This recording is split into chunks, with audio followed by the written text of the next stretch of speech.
But we kicked the show off with a game based on one of the top anime films of all time, Ghost in the Shell. If you saw the original film or the sequel, you'll probably be looking forward to playing as Bato or Kusanagi. But is the game as good as the movies? Find out when we review Ghost in the Shell Standalone Complex. Memories are being erased? No. It's like clockwork. Another anime series, another terrible game. The rather excellent Ghost in the Shell Standalone Complex has now spawned a generic action-adventure cash-in game that we played, so you don't have to. The Standalone Complex anime is set in a totally separate timeline from the movies and manga. Much the same way, the game is totally separate from anything you'd actually want to play.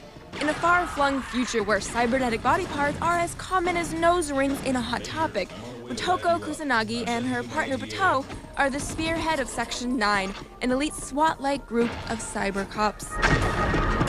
Despite the exotic premise, Standalone Complex opts for utterly pedestrian action game tropes, complete with conventional weaponry and terrible camera work.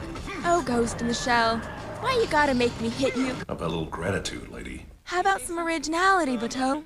The awkward but functional controls let you jump, shoot, and dodge your way around the crate-filled levels. At close range, you can melee your opponents Matrix style, which generally looks more silly than anything else.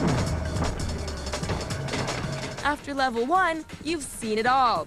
You spend the whole game running through drab areas full of crates, switches, and intensely stupid enemies. That guy wasn't even aiming at me.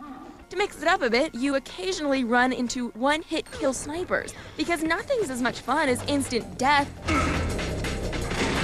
Kusanagi's agility tends to lead to maddeningly clunky jumping puzzles.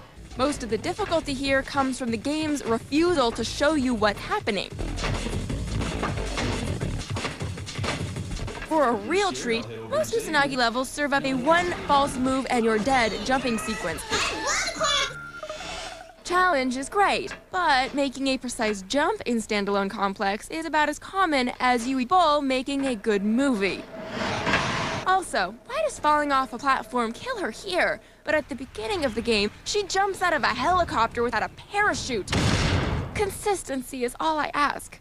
The one place screaming for innovation is the hacking system, but all you get there is a single button press and lame match the wheels minigame that lets you take control of enemies briefly. At least the acting and CG are good. The voice actors from the series reprise their roles here, and the story is mostly on par with the show. We've ascertained that it's micro-machine rice is primarily exported abroad. Micro-machine rice? What? Let's check the glossary here. Micro-machine technology, which was misappropriated for use as a link to agricultural product improvement, not just in the fields of cyberbrain and prosthetic body manufacturing, was cheap and safe, made real the development of high-yield crops, and played a major role in the worldwide food supply problem. Although the use of micro-machines in food products... Okay, you know what? I didn't care that much. The stages are dull, the controls are sketchy, and it's only about 6 hours long. Yep, the food's terrible, and the portions are too small. It's functional, and fans may be able to look past the glaring flaws, but they'd be better off watching their Standalone Complex anime DVDs again. Better luck in the inevitable sequel, Section 9. I'll be waiting with low expectations. You better believe it. A 2 out of 5. Any game that uses micro-machine rice as a plot point deserves a 2 out of 5. It's sad to see the glory of Ghost in the Shell sullied by this crappy game.